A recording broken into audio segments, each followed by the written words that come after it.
Scalping किसे कहते हैं, कैसे रूल बेस्ड स्कैल्पिंग आपको करनी चाहिए और क्यों करनी चाहिए वो मैं आपको बताता हूँ। अपना जो लॉस है वो मिनिमाइज हो सके और अपना जो प्रॉफिट की एक्यूरेसी है उसको बढ़ा सके। बाकी स्ट्रेटजी 14 को हम लॉन्च कर देंगे और यही नहीं है कि इसका मतलब ये नहीं कि स्ट्रेटजी है तो यार सीधा उससे आपका काम हो ही जाएगा। तो जय हिंद दोस्तों, कैसे हो आप लोग। आई होप आप काफ़ी अच्छे होंगे। तो वीकेंड लर्निंग वीडियोस की सीरीज़ में आपका स्वागत है। और वीकेंड पे मैं आपको बोल रहा था कि आपको कुछ ना कुछ content related to the scalping, क्योंकि काफ़ी लोग स्कैल्पिंग कर रहे हैं, वो आपको मैं डिलीवर करूँ। इसको अपना स्कैल्पिंग में स्कैल्प जो आप जैसा भी स्कैल्प करते हो, जो भी मैं आपको कंटेंट यहाँ पर प्रोवाइड करूँ वो कहीं ना कहीं आपको हेल्पफुल रहेगा आपकी स्कैल्पिंग या आपकी इंटरडे ट्रेडिंग के अंदर जो भी आप गलतियाँ करते हो उनको इम्प्रूव करने में। ठीक है, तो बात जो मैं आज करने वाला इस वीडियो के अंदर, इस वीडियो को आप पहले मेक श्योर आप इस वीडियो को पूरा देखें और अच्छे से समझें और उसके बाद ही थोड़ा सा इसका इम्प्लीमेंट करें अपनी अगले नेक्स्ट वीक या नेक्स्ट मंथ की ट्रेडिंग के अंदर, ताकि आपका जो है रिस्क वो मिनिमाइज़ हो सके। और रिवॉर्ड तो आपके ऊपर डिपेंड करता है, क्योंकि मैं कभी भी रिवॉर्ड के बारे में बात नहीं करता कि कितना रिटर्न्स आपको मिलेगा, कैसा मिलेगा। वो आपकी कैपेसिटी पे डिपेंड करता है, वो आपका एक्सपीरियंस पे डिपेंड करता है। लेकिन हम लोगों से या किसी भी ट्रेडर से आपको सिर्फ सीखना ये है कि रिस्क को मैनेज कैसे करना। रिवॉर्ड कितना बना रहा है, प्रॉफिट कितना बना रहा है, उस पर आपका फोकस करने के बजाय रिस्क को मैनेज करने का तरीका, रिस्क पर रिस्क को किस तरीके से टैकल कर रहे हैं या लॉसेस अगर बड़े हो रहे हैं उसको कैसे मैनेज किया जा रहा है, वो समझना बहुत ज़्यादा जरूरी है। तो आपको कुछ मैं रूल बेस्ड स्कैल्पिंग किसे कहते हैं, कैसे रूल बेस्ड स्कैल्पिंग आपको करनी चाहिए और क्यों करनी चाहिए वो मैं आपको बताता हूँ। आपने मेरा लास्ट वाला व्लॉग देखा होगा जिसके अंदर मैं जो आपका एक फ्लक्चुएशन कैंडल आई थी बहुत बड़ी, जिसके अंदर हम ट्रैप हुए थे, फंसे थे, है ना। और उसमें मेरे सिर्फ एक मेरे रूल की वजह से या अपना ट्रेडिंग जो स्ट्रेटजी है, सेटअप है, उस पर एक रूल है कि 10% आपके प्रीमियम का एकदम से उड़ जाता है, तो आपको निकलना है एनी हाउ, क्योंकि आप स्कैल्पर हो, आप पोजिशनल या डायरेक्शनल ट्रेडर नहीं हो। ठीक है, तो आज जो मैं बात करने वाला हूँ वो है स्कैल्पिंग के अंदर आपको डेली, अगर आप एक स्कैल्पर बन रहे हो या स्कैल्पर आपका कोई सा भी स्टाइल हो सकता है, कोई सी भी स्ट्रैटेजी हो सकती है, लेकिन उसके अंदर कुछ रूल्स आपको ऐड ऑन करने होंगे या कुछ एक रूल अपने लिए फिक्स करने पड़ेंगे ताकि आप स्कैल्पिंग में बड़े लॉसेस से बच सके। स्कैल्पिंग में छोटा छोटा करके बहुत अच्छा पैसा बन जाता है, बट एक गलती, एक दिन का आपका गलत डिसीजन आपका पूरा का पूरा कैपिटल क्या कर सकता है, वाइप आउट कर सकता है। जैसे इस जगह पर देखो, यहाँ पे एक 15 मिनट टाइम फ्रेम पे भी बिग बार बना और इसने क्या कर दिया, अगर यहाँ से अगर मार्केट कोई भी एंटर किया होगा, किसी भी तरीके से एंट्री बनाई होगी किसी ने, वो उसका पूरा का पूरा कैपिटल उड़ गया होगा। और दूसरी चीज़, काफ़ी लोगों के दिमाग में ये भी चीज़ आया होगा कि यार यहाँ पे तो इतना अच्छा बार बना है, यहाँ पर क्या कर लेते हैं, बाय कर लेते हैं, है ना, यहाँ पर बाइंग पोजीशन बना लेते हैं। तो यहाँ पर फिर उसके बाद मार्केट नीचे आ गया। तो ऐसे दिनों में आप जिस दिन ट्रेंडिंग मार्केट है उस दिन आप पैसा बनाओगे, आप स्कैल्प करके छोटा छोटा छोटा करके 20 to 30% निकाल दोगे।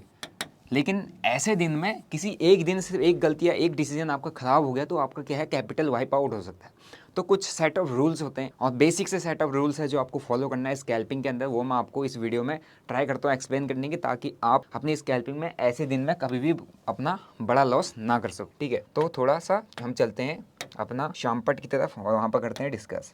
ओके, तो स्कैल्पिंग में यहाँ पे जैसे लिखा हुआ है, scalping is rule based scalping. Simple सी बात है, अगर आप स्कैल्पिंग करो चाहे कोई भी ट्रेडिंग करो, आपको रूल बेस्ड करना पड़ेगा। अगर आपका रूल नहीं है, वहाँ पर कोई भी सेटअप नहीं है, कोई भी स्ट्रैटेजी नहीं है, मतलब जिस पर आप स्टिक रह सको, इट मीन्स आप मार्केट में क्या करते हो, जुआ करते हो। मार्केट जैसा चल रहा है, जिधर को जा रहा है, आप उधर को ट्रेड मार दे रहे हो। आपको लग रहा है गिरेगा, आप पुट उठा ले रहे हो, आपको लगेगा अब यहाँ से उठेगा, आप कॉल उठा ले रहे हो। कोई पर्टिकुलर सेटअप नहीं है, कोई पर्टिकुलर सेट ऑफ रूल्स नहीं है कि आपको क्या करना है या क्या आपको फॉलो करना है कि जिससे आपका लॉस कभी भी बड़ा ना हो, कभी भी आप क्या है, साइकोलॉजी और माइंडसेट आपका बिगड़े ना। रूल बेस्ड ट्रेडिंग का क्या फ़ायदा होता है, इसका एक सिंपल सा फ़ायदा है, बहुत ही जो एक तरीके से बेस्ट वे है, जो जिसमें आप अगर आप रूल बेस्ड ट्रेडिंग करते हो तो इसका बेस्ट तरीका है कि आपका जो लोग कहते हैं ना कि साइकोलॉजी साइकोलॉजी साइकोलॉजी साइकोलॉजी खराब कैसे होता है। साइकोलॉजी खराब तब होता है जब आपने जो चाहा या जो आपने सोचा है, जो आपने पहले से प्लान किया है, उसके विपरीत चीज़ें हो जाए, उसके अगेंस्ट में चीज़ें हो जाए। आपने प्लान किया है कि मैं लॉस लूँगा, आज के दिन में मेरा मैक्स टू मैक्स लॉस होने वाला है 10K का, और लॉस चला गया 30K। तो आपने डिसाइड किया था मैं -10K का लॉस लेने वाला हूँ, लेकिन लॉस कितना चल रहा है, 30K पहुँचा दिया आपने। इट मीन्स वो 30K क्या, आपने एक जो आपको पता था, जो आपका जिस पर आप कंफर्टेबल थे कि यार 10K उड़ेगा, मेरे को कोई दिक्कत नहीं, इतना रिस्क लेके मैं ट्रेड करूँगा, लेकिन आपका 10K के बजाय 30K उड़ गया। आपके दिमाग में पहली चीज़ आएगी कि मैं इसको 10K पे लेके आऊँ, इस लॉस को, बड़े लॉस को कम करूँ। इट मीन्स क्या, आप वहाँ पर रूल बेस्ड ट्रेडिंग नहीं कर रहे हो, अब आप अपने इमोशंस में ट्रेड कर रहे हो। मार्केट आपको आपके साथ, आपके इमोशंस के साथ खेल रहा है और आपने मार्केट को देखिए अपने क्या है, रंग ढंग बदल दिए। वहीं पे साइकोलॉजी खराब होती है, वहाँ पे इमोशनल ट्रेडिंग आती है, वहाँ पर सारे सेटअप आदमी भूल जाता है। ठीक है, तो कुछ रूल बेस्ड है, सिंपल से बेसिक से रूल है जो आपको समझना है अगर आप स्कैल्पर कर रहे हो, और इन रूल्स को अगर आप कंटिन्यू फॉलो करते हो तो आपका स्कैल्पिंग के अंदर कहीं ना कहीं कुछ इंप्रूवमेंट जरूर आ जाएगा। ठीक है, रूल बेस्ड स्कैल्पिंग फर्स्ट इस रूल है हमारा, योर ट्रेडिंग स्टाइल। कि आपको क्या है, इसके आगे मैं क्वेश्चन मार्क लगा देता हूँ कि पहले आपको पता करना, खुद के ट्रेडिंग स्टाइल को समझना पड़ेगा कि आपका एग्जैक्ट ट्रेडिंग स्टाइल कौन सा है। ऐसा नहीं होना चाहिए अगर आप स्कैल्पर हो तो आप स्कैल्पर से आप होल्ड करके कल भी लेके चल रहे हो ट्रेड, परसों भी लेके चल रहे हो, नहीं। स्कैल्पर से आपने एक ट्रेड लिया, फिर आपने स्कैल्प मारने के लिए लिया, आप उसको लेके बैठ गए हो हमेशा। या अगर आपको अंगेज में चले आ रहा है, आपके फेवर में नहीं कि आपके अंगेज में ट्रेड चलेगा, फिर उसको होल्ड करके बैठ जा रहे हो, वो नहीं। वहाँ पर आप कहीं ना कहीं इमोशंस में ट्रेड कर रहे हो। स्कैल्प सिंपल सा, अगर आपको ट्रेडिंग स्टाइल पता है कि मैं स्कैल्पर हूं तो वहां पर आपको सिर्फ स्कैल्पर ही रहना पड़ेगा। मार्केट एक दो दिन ऊपर नीचे बड़ी अच्छी ट्रेंड दे देगा, आप सोचोगे यार मैंने मिस कर दिया, लेकिन 10 में से 7 बार मार्केट फंसाता है। तो फंसने से बचने के लिए आपको हमेशा क्या, अपना ट्रेडिंग स्टाइल पता होना चाहिए और आप उसी को फॉलो करोगे। आपको ट्रेडिंग स्टाइल क्या है, जैसे मैं कह रहा हूँ कि मेरा ट्रेडिंग स्टाइल क्या है, स्कैल्पिंग है। ये मुझे पता है कि हाँ मैं कुछ भी करूँ, किसी दिन कोई मेरे से ऊपर नीचे हो भी जाए, लेकिन मैं क्या करूँगा स्कैल्पिंग। कैसी भी हो, किसी भी टाइप का मार्केट है, मैं स्कैल्पर हूँ तो मेरा ट्रेडिंग स्टाइल स्कैल्पिंग है, तो मुझे करना स्कैल्पिंग ही है और मेरा पैसा स्कैल्पिंग से ही बनेगा। ठीक है, दूसरा पॉइंट हो जाता है number of scalp in a day. ठीक है, एक दिन के अंदर कितने नंबर ऑफ स्कैल्प आप लोगे, वो डिसाइडेड रहना चाहिए, वो ज़्यादा नहीं होना चाहिए। मुझे पता है स्कैल्पिंग में मैक्सिमम नंबर ऑफ ट्रेड्स करता है आदमी, मतलब दबा के सुबह 10 ट्रेड मार देगा, शाम को 10 ट्रेड मार देगा, दिन में भी ट्रेड मार देगा, नहीं। अगर ऐसा है इट मीन्स आप कितने भी ट्रेड मार दोगे, इट मीन्स आप ओवर ट्रेडिंग करने लग जाओगे और कर रहे हो। यहाँ पर एक सिंपल सा सेटअप रूल आता है कि अगर आप स्कैल्पर हो, नॉर्मल से नॉर्मल एक दिन में बंदा 4 स्कैल्प मारता है, तो आपको यहाँ पर सिंपल सा एक रूल लेना चाहिए, 4 scalp per day, 4। 2 first half में अगर आप स्कैल्प करना है, आपको 2 मूवमेंट मिल रहा है, 2 फर्स्ट हाफ में करो, 2 सेकंड हाफ में करो। फर्स्ट हाफ मतलब 9:15 से लेकर 12 बजे के बीच में, और 2 स्कैल्प आप करो 1 बजे के से लेकर 3 बजे के आसपास। तो मतलब आपके फर्स्ट हाफ में 2 स्कैल्प होनी चाहिए, सेकंड हाफ में 2 स्कैल्प होनी चाहिए। ये अपना एक रूल बना लो, ताकि आप अगर आप 4 से 5वां, 6वां, 7वां या 8वां स्कैल्प पे जा रहे हो ना, ये गलती ठीक है। जिस दिन मार्केट ट्रेंडिंग है उस दिन तो अच्छा लगेगा कि यार मैंने 1 लाख से 1 लाख का प्रॉफिट चला था, पहले 2 स्कैल्प में, फिर मैं 2 पे ले गया, 3 पे ले गया, 4 पे ले गया। लेकिन वही चीज़ जब मार्केट में आप फंसोगे, आपका पीनल रेड में चल रहा होगा, आप लॉस में चल रहा होगा, वहाँ पर भी अगर आप यही चीज़ फॉलो करने लगोगे, क्योंकि इसकी हैबिट हो जाएगी आपको। आपका रूल है 4 का, आप 4 के बजाय 8 फॉलो कर रहे हो, तो जिस दिन लॉस होगा उस दिन भी तो 4 के बजाय 8 फॉलो करोगे ना, 8 ट्रेड लोगे। तो जहाँ पर जिस दिन लॉस हो रहा है वहाँ पे 1 लाख लॉस होना था या 10,000 लॉस होना था, वहाँ पे 8 ट्रेड किया वो 20,000 30,000 हो सकता है। तो आपने वही नहीं होने देना है, उसी चीज़ से आपको बताता है आपके रूल्स। तो वहाँ पे सिंपल से एक रूल फॉलो अगर आप स्कैल्प करते हैं तो 4 ट्रेड एंड अगर मैं कहूँगा 2 ट्रेड 3 ट्रेड वो पॉसिबल है, को कोई फॉलो कर ही नहीं पाता है, क्योंकि स्कैल्पर है, मार्केट पूरा दिन भर है, स्कैल्प आपका 2 5 10 15 मिनट का होता है। ठीक है, 4 ट्रेड डे का एक रूल फॉलो कर लो आप स्कैल्पिंग के अंदर, ताकि आपको अपना जो लॉस है वो मिनिमाइज हो सके और अपना जो प्रॉफिट की एक्यूरेसी है उसको आप बढ़ा सको। फिर आता है रिस्क पर स्कैल्प, ये प्री डिसाइडेड होना चाहिए। एक आप 4 स्कैल्प, ठीक है, आपने दिमाग में बैठा लिया कि मैंने 4 स्कैल्प लेने हैं, तो आपका रिस्क पर स्कैल्प क्या होगा वो आपको पता होना चाहिए। अगर मैं एक ट्रेड में स्कैल्प मार रहा हूँ तो दिमाग में पहली चीज़ होनी चाहिए कि इस ट्रेड में कुछ पॉइंट मुझे पकड़ने, क्योंकि स्कैल्पिंग में टारगेट कभी भी फिक्स नहीं होता है। आपको इतना पता है कि मैंने ये ट्रेड अभी यहाँ पे स्कैल्प करने के लिए जा रहा हूँ, मुझे मोमेंटम दिख रहा है या यहाँ पर मुझे मूवमेंट आता हुआ दिख रहा है, सी यहाँ पे स्कैल्प कर रहा हो, तो इसका मतलब कहीं ना कहीं आपके दिमाग में है कि यहाँ से प्राइस ऊपर जाएगा, तभी तो आप कॉल साइड को स्कैल्प करोगे या पुट साइड को स्कैल्प करोगे। लेकिन आपके दिमाग में कभी भी ये नहीं रहता है अगर ये ट्रेड यही मेरे लेते ही घूम गया तो मुझे लॉस कितना होगा, कहाँ पर मुझे काटना है, कहाँ पर मेरी बियरिंग कैपेसिटी है। उसी चीज़ को आपको पहले से डिसाइड करना होता है। रिस्क पर स्कैल्प अगर आपने डिसाइड किया है कि मैं 10 के इस स्कैल्प में उड़ाने वाला हूँ, ये इस स्कैल्प में अगर मेरा 10 के M2M लॉस चला जाता है, पीएनएल मेरा 10 के लॉस पे चला जाता है, मुझे कट करना है, you have to cut down. अगर आप कट डाउन करने के बजाय 10 का 20 के लेंगे ना, आपका साइकोलॉजी खराब हो जाएगा, आप फिर इमोशनल ट्रेडिंग करने लग जाओगे। ठीक है, तो इस चीज़ से बचने के लिए आपको पर स्कैल्प आपका क्या रिस्क है वो डिसाइड करना पड़ेगा, ताकि आप जो अपने 4 ट्रेड अ डे का जो आपका रूल है उसको आप फॉलो कर पाओ। इसके अगर आप 4 ट्रेड एक दिन का ले रहे हो, अगर पर स्कैल्प आपका 10K का रिस्क है, तो एक दिन में कितने का रिस्क होगा, मैक्स टू मैक्स आपका कितना लॉस जाएगा, 40,000। लेकिन अगर आपका ये चीज़ डिसाइड नहीं रहेगा कि यार मैं 4 ट्रेड तो मैंने लेने हैं, लेकिन मेरे लॉस कितने का लेना है, वो अगर आपने प्लान नहीं किया, तो ये जो 4 ट्रेड में जहाँ पर आपने 40,000 उड़ाना था, वहाँ पर आपका 1 लाख भी 1 लाख का लॉस भी हो सकता है। ठीक है, तो ये चीज़ आपने डिसाइड करके रखनी कि मेरा पर स्कैल्प में जो भी मैं स्कैल्प मारूंगा उसमें मैं लॉस कितना करने वाला हूँ या उसमें लॉस कितना करने के लिए रेडी हूँ, पहले से डिसाइडेड रहना चाहिए। फिर हमारा जो चौथा जो कॉमन रूल है स्कैल्पिंग का, वो है रिस्क पर डे। ये बहुत इंपॉर्टेंट है। ये कैसे इंपॉर्टेंट है, मैं आपको एक चीज़ बताता हूँ कि स्कैल्पिंग के अंदर अगर हम यहाँ पे बात करें स्कैल्प, आई होप आपको ये रूल सारे समझ में आ गए होंगे, मैं इसको वाइप कर देता हूँ। ठीक है, तो हम यहाँ पर बात करने वाले हैं कि risk per day. Risk per day क्यों इंपॉर्टेंट है, इसको थोड़ा सा ध्यान से समझना। रिस्क पर डे अभी इंपॉर्टेंट क्यों है, इसका रोल इंपॉर्टेंट क्यों है ट्रेडिंग के अंदर, स्कैल्पिंग के अंदर। देखो आपने देखा होगा स्कैल्पिंग के अंदर सबसे ज़्यादा हाई एक्यूरेसी होती है, स्कैल्प में प्रॉफिट होने की सबसे ज़्यादा एक्यूरेसी होती है। मतलब आप जब भी स्कैल्प करते होंगे, अगर आप कभी छोटे छोटे प्रॉफिट्स पर ध्यान दोगे ना, अब आप देखना आपने 10 दिन ट्रेड किया है ना, 10 में से आपका हुआ होगा 7 to 8 दिन आपका बैक टू बैक छोटे छोटे प्रॉफिट्स करके क्या हुआ होगा, आपका प्रॉफिट हुआ होगा। प्रॉफिट डेज थे, ग्रीन डेज थे, आपके सारे के सारे प्रॉफिटेबल डेज थे। 7 दिन आपने प्रॉफिट किया या 8 दिन आपने प्रॉफिट किया। आपके जो लास्ट के 2 दिन थे सिर्फ उसी में मेक की गई किसी गलती के द्वारा, या उसी में आपने जो ट्रेड किया, ओवर ट्रेड किया, जो गलती किया, जो आपने मिस्टेक किया उस दिन, जो आप उसमें कुछ गलती कर देते हो। क्यों? क्योंकि यहाँ पर देखो, अगर आप 10 में से 7 दिन ट्रेड, 10 में से 7 दिन आप ग्रीन प्रॉफिट बना रहे हो, ये आपके अंदर क्या क्रिएट करता है, एक ईगो क्रिएट करता है। ईगो के साथ साथ क्या क्रिएट करता है, एक ओवर कॉन्फिडेंस आता है कि यार मैं तो अब बना लूंगा। क्योंकि यहाँ पर आपका जो स्कैल्पिंग के अंदर ईजी, अच्छा अगर आप 1 लाख से ट्रेड कर रहे हो, 1 लाख का आपके पास कैपिटल है, इससे अगर आप ट्रेड कर रहे हो, तो अगर आप 7 से 8 दिन अगर 2 4 5 10% ही बना लोगे ना, तो यहाँ से आप 40 to 50% का रिटर्न ईजिली बना दो। ये देखना है, काफ़ी बार आपके साथ हुआ होगा, बहुत बार होता है। आप अगर छोटे छोटे स्कैल्प पर ध्यान देते हो तो 40 to 50% का रिटर्न ईजिली बना दोगे। और आपके दिमाग में कैलकुलेशन चलने लगता है कि यार इतना मैं बना रहा हूँ, 1 लाख से मैंने पिछले 7 8 दिन ट्रेड किया और ये 1.5 लाख हो गया, अब मैं 1.5 लाख से करूँ, अब मैं 1.5 से इसको 2 बनाऊंगा, 3 बनाऊंगा। ये बहुत सारे कैलकुलेशन चलते हैं, लेकिन आपको एग्जैक्ट रिस्क पता नहीं होता है। जब आपकी साइकोलॉजी खराब होती है उसके साथ, तब आपके साथ क्या हो सकता है वो आपको पता नहीं है, ठीक है। तो जिस दिन भी आपको एक लॉस फेस करना है, लॉस जिस दिन भी होता है, तो वहाँ पर आपको एक ही चीज़ बचा सकता है, वो क्या है, रिस्क पर डे। कि आज मेरा अगर लॉस वाला दिन है, अगर आज मुझे लॉस हो रहा है, तो मेरा वो लॉस डे क्या होना चाहिए, क्या मेरे लिए ऐसा कौन सा दिन है जिस दिन मुझे इतने का लॉस हो तो मैं उस दिन ट्रेडिंग बंद कर दूँ। तो वो होना चाहिए आपका डिसाइडेड। अगर आपने 4 ट्रेड डेज डिसाइड किया हुआ है ट्रेडिंग में, 4 ट्रेड एक दिन के अंदर आप 4 स्कैल्प मारोगे, और 4 स्कैल्प में आपका 40K का लॉस हो जाता, ठीक है, 40K का आपका लॉस हो गया। अगर आप 40K के लॉस को एक्सेप्ट कर लेते हो, और आपके लिए ये है कि एक दिन में अगर मेरा 4 स्कैल्प नहीं चले, तो क्या ही मेरा 5वां स्कैल्प चल जाएगा, और मेरा मैक्स लिमिट है कि पर डे के एक दिन के अंदर मैं 40K ही उड़ाऊंगा अगर मेरे को 4 ट्रेड नहीं चले।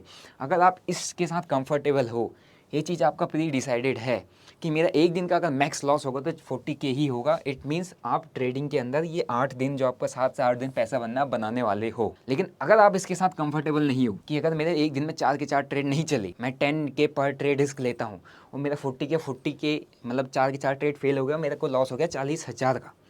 अगर इसके साथ आप कंफर्टेबल नहीं हो, ये आपको एक सेटिस्फैक्शन नहीं दे रहा है, ये आपके लिए एक्सेप्टेबल नहीं है, इट मीन्स अब वहाँ पर आप क्या करने लग जाओगे, इससे आप ये आपके अंदर कहीं ना कहीं अनकंफर्ट वो करेगा, फील करवाएगा आपको, और आप क्या करने लग जाओगे, इमोशनल ट्रेडिंग। अब आप इसको कवर करने के लिए पीछे भागो, क्योंकि आप होते स्कैल्पर है, आपको हर मूवमेंट में स्कैल्पर को कुछ ना कुछ दिखता ही है कि यार यहाँ पे स्कैल्प पकड़ लेता हूँ, यहाँ पकड़ लेता हूँ, कुछ ही पॉइंट तो पकड़ लें, लेकिन जरूरी नहीं है। अगर आपके जब 4 ट्रेड नहीं चले जो रोज चल रहे थे, आज के दिन में अगर 4 ट्रेड नहीं चले, तो जरूरी थोड़ा ना 5वां ट्रेड चलेगा, 6वां ट्रेड चलेगा, 7वां ट्रेड चलेगा। तो आपको यहाँ पर अगर आप इस पर डे रिस्क में अगर आपका 4 ट्रेड लॉस में आते हैं, आपको 40K का लॉस होता है, और आपका ये पर डे रिस्क डिसाइडेड है कि मैं कितना लॉस लेने वाला हूँ पर डे, इस दिन एग्जैक्टली मेरे को लॉस कितना होने वाला है, और इतना लॉस हो गया तो मैं क्या करूँगा, अपना सिस्टम को ऑफ कर दूंगा, बात खत्म। मेरे को अगले दिन ट्रेड करना है, मैं यहाँ पर सिस्टम ऑफ कर दूंगा। इट मीन्स आपका पर डे रिस्क डिसाइडेड है। अगर आपको पता ही नहीं, अगर मेरे 4 trade back to back 4 trade मैंने स्कैल्प मारे, 4 के 4 में लॉस हो गया, तो मुझे कितना लॉस होने वाला है और मैं कितना झेल सकता हूँ, कितना आगे इस लॉस को लेके जा सकता हूँ, अगर आपको ये पता ही नहीं है, डिसाइडेड ही नहीं है,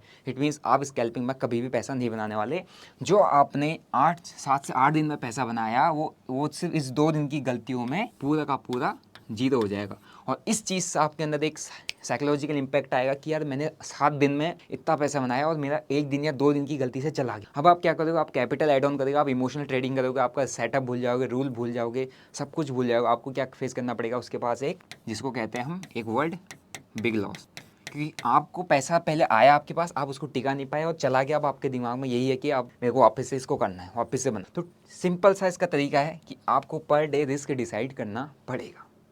तो मैंने आपको 4 रूल बताए, और ये 4 रूल आपके अपनी ट्रेडिंग स्टाइल पे हो सकते हैं। और आप अगर डायरेक्शनल ट्रेडर हो या स्कैल्पर हो, किसी भी आपके पास कोई सा भी ट्रेडिंग स्टाइल है, तो आप उसमें ये 4 रूल को, पहले सिंपल सी बात है, इसको इंप्लीमेंट करो, इसको नोट डाउन करो, खुद से क्वेश्चन करो कि यार मैं चीज़ फॉलो करता हूँ नहीं करता हूँ। अगर आप फॉलो करते हो, it means you are going to make money in any trading style. अगर आपके पास एक रूल बेस्ड ट्रेडिंग स्टाइल है, स्कैल्पिंग में या किसी भी ट्रेडिंग स्टाइल में स्ट्रेटजी उतना मैटर नहीं करता जितना आपका रिस्क मैनेजमेंट और आपके रूल्स बेस्ड मैटर करते हैं, ठीक है। अगर कोई प्रो ट्रेडर है या प्रोफेशनल ट्रेडर है और कोई नया ट्रेडर, उसमें सिर्फ इतना फ़र्क है कि यार वो रूल बेस्ड ट्रेडिंग करता है, उसका सेट ऑफ रूल्स है, वो डिसिप्लिन्ड है। नए ट्रेडर के पास कोई सेट ऑफ रूल्स नहीं है, कोई डिसिप्लिन नहीं है, इसलिए वो वहाँ पर मार खा जाता है बार बार। और गलतियाँ दोनों से बराबर ही होती हैं, ऐसा नहीं है उसके, वो भी एक प्रोफेशनल ट्रेडर भी गलती करता है और एक नया ट्रेडर भी गलती करता है, लेकिन उसका गलतियों का एक लिमिट होता है। और जो हमारे पास नया ट्रेडर है उसके पास गलतियों का कोई लिमिट नहीं होता, क्योंकि उसके पास रूल बेस्ड ट्रेडिंग नहीं होती है। तो ये थे 4 रूल जो आपको फॉलो करने हैं, जो आप फॉलो कर सकते हो अपनी ट्रेडिंग के अंदर, अगर आपको अपनी ट्रेडिंग को इन्हेंस करना है या अपनी ट्रेडिंग को इम्प्रूव करना है, अगर आप कोई भी गलती कर रहे हो, क्योंकि मार्केट में आपको कोई भी पैसा या कोई भी प्रॉफिट बना के नहीं दे सकता है, ठीक है। तो आपको चीज़ें सीखनी पड़ेंगी, समझना पड़ेगा, खुद ही करना पड़ेगा और खुद ही के बेस, खुद ही के दम पे ही आपको ट्रेडिंग करनी पड़ेगी, ठीक है। सीखो, समझो और इंडिपेंडेंट ट्रेडर बनो। तो दोस्तों आई होप आपको वीडियो में कुछ सीखने को मिला होगा, कुछ समझ में आया होगा। ये वीकेंड पे जो अपन व्लॉग करते हैं उस समय अभी थोड़ा सा व्लॉग करने में एबल नहीं हो पा रहा हूँ, तो इसीलिए आपके लिए कुछ लर्निंग कंटेंट। अभी मैं थोड़ा सा आया हूँ बाहर ड्यू टू सम रीजंस, जहाँ पर मेरे को कुछ पर्सनल काम करने हैं। और मैं अभी रिसेंटली आज ही जो लिया हूँ ये मैकबुक प्रो, जो आपको ये दिख रहा होगा, बहुत सही है, बहुत ज़बरदस्त। मतलब ये एक तरीके से ये काफ़ी हेल्पफुल भी है, मतलब मेरे को जिसका ज़रूरत था तो मैंने अभी ले लिया। अराउंड 1 इसका पेन वैन को मिला के 147 के अप्रॉक्स पड़ा है। और बाकी अभी जो इस 20 ये अपना 15 अगस्त इंडिपेंडेंस डे, उसके उस पर अपन एक स्ट्रेटजी जो है आप सभी के लिए आउट करने वाला हूँ। तो 14 अगस्त टू 15 अगस्त वो मेरे ऐप पे, उस पर आपको क्या बोलते हैं, अवेलेबल रहेगा। तो आप 14 अगस्त को देख लेना, आप ऐप डाउनलोड करके रख लो। उसके अंदर जो स्ट्रेटजी है वो यही है कि मेनली आप जब बिग बार पर काम करते हो तो बिग बार पे कैसे आप बिग बार पे एक स्कैल्पर टू डायरेक्शनल शिफ्ट हो सकते हो, कैसे आप किसी लंबे ट्रेड को होल्ड कर सकते हो, उसको मैं उस ऐप के अंदर शेयर करने वाला हूँ। 14 अगस्त को इवनिंग में वो लॉन्च हो जाएगा। तो पुश स्कैल्पर टू डायरेक्शनल जो है एक स्ट्रेटजी जो हमारी स्कैल्पिंग में ही आप डायरेक्शनल ट्रेड्स को कैसे कैप्चर कर सकते हो, ताकि आपका जिसमें रिस्क है जो छोटा सा दे, रिवॉर्ड वो काफ़ी लंबा आप कैप्चर कर सकते हो अगर आप मार्केट आपके डायरेक्शन में चलता है। तो उसमें कैसे ट्रेड को राइट करना है, कितनी क्वांटिटीज़ को पंच करके चलना है और किस तरीके से रिस्क को मैनेज करके चलना है, वो सारी चीज़ मैं उस स्ट्रेटजी के अंदर शेयर करने वाला हूँ। तो 15 अगस्त पर आपको मिल जाएगा। और 15 अगस्त पर अपने ऐप में एक तरीके से इंडिपेंडेंस डे डिस्काउंट वगैरह चलता है, तो डिस्काउंट में ही आई थिंक वो कॉम्बो में आपको मिल जाएगा, या एक तरीके से उसका जो प्राइस रहेगा मिनिमम सा रहेगी, एक दिन के लिए आप सब के लिए लॉन्च कर देंगे। तो आप ऐप के अंदर इसको चेकआउट कर लेना। तो वही एक अपडेट था, क्योंकि लोगों को पता नहीं था कि कब वो स्ट्रेटजी शेयर करने वाला हूँ। तो 3 अगस्त को लॉन्च हो जाएगा। बाकी जो भी अपडेट रहेगा वो आपको नेक्स्ट वीडियो में मिल जाएगा। और तब तक आप लाइक करो, शेयर करो, सब्सक्राइब करो और अपना टेलीग्राम चैनल पर भी ज्वाइन हो जाओ। और साथ ही साथ इंस्टाग्राम पर ब्रॉडकास्ट चैनल है, वहाँ पर भी ज्वाइन हो जाओ। उसका लिंक मैंने डिस्क्रिप्शन में दिया हुआ है। बाकी जिसको भी ट्रेडिंग करना है, अपना डीमैट अकाउंट ओपन करना है, मैंने डिस्क्रिप्शन में लिंक दिया, वहाँ से अपना डीमैट अकाउंट ओपन कर सकते हो और अपनी ट्रेडिंग जर्नी को स्टार्ट कर सकते हो। बाकी स्ट्रेटजी 14 को हम लॉन्च कर देंगे। और यही नहीं है कि इसका मतलब ये नहीं कि यार स्ट्रेटजी है तो यार सीधा उससे आपका काम हो ही जाएगा। भाई बहुत रिस्क होता है ट्रेडिंग में, आप सभी को पता है। बिना सीखे, बिना बैक टेस्ट के आप कुछ नहीं कर सकते। बैक टेस्ट जरूर करना और उसको क्या बोलते हैं, अपना उस पर इम्प्लीमेंट जरूर करना। जो भी आपका जिस तरीके का आउटकम आता है उसको देखना ज़रूरी है कि यार अगर आप उससे उसमें वो आपको चीज़ शूट कर रहा है, नहीं कर रहा है, ऐसे नहीं किया जाता है। कोई भी स्ट्रेटजी उठा के उसको ट्रेड मारना एक गलत तरीका है। तो बैक टेस्ट करना जरूरी है। बैक टेस्ट के बाद अगर आपको रिजल्ट दिखता है तभी आप उसमें अपना कैपिटल डाल के काम करो, अदरवाइज मत करो, ठीक है। तो स्टे ट्यून्ड। बाकी मिलते हैं आपको नेक्स्ट ब्लॉग में। Till then bye bye, see you, Jai Hind.